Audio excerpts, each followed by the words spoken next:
This is Greg, my husband, and I'm Liz. We've been married 32 years. We have 5 children and 2 grandchildren.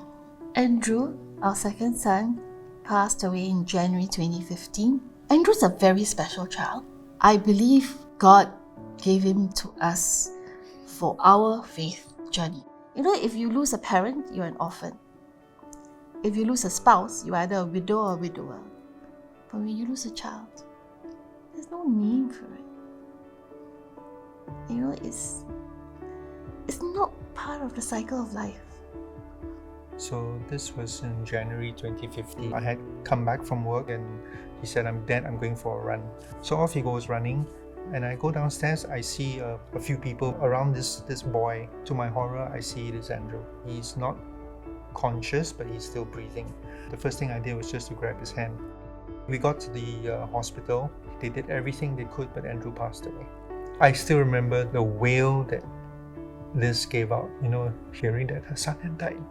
This is something that was totally beyond my control. The 6 of us, right? I just looked at them and I said, let's say the rosary. And of course, the sorrowful mysteries, right? Because that's the most relevant and apt. I remember when Andrew first passed, and I struggled so much. I would go to his columbarium every day. I would spend the time to talk to him, and then I would go up to the chapel.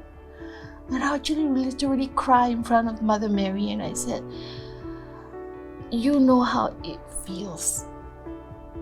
You lost your son. Help me, teach me, give me whatever it is I need to go through this, Nobody really understands me except Mother Mary. When I think of that pain, I think Mother Mary had it worse. She had to see her son being tortured and inflicted all that pain. I mean, me seeing my son, lifeless body, it's already bad enough. I can't imagine her going through it and seeing pain being inflicted. When you look at the figure of Pieta, Mary was holding Jesus, and at the same time, she was submitting to God's will. She was in all humility accepting what God had for her. And I think that's what we struggle with. So Pieta is basically a peer group of parents who have lost children, to pray and to center our grief in God. So the light that is lit is Christ. And then we gather around Him to share the warmth that comes from Him. We need to feel Christ's presence. I ask Mother Mary often, very often, pray for me for the grace of humility like you have, to submit to God's will, to take what God has for you. Help me to be like you.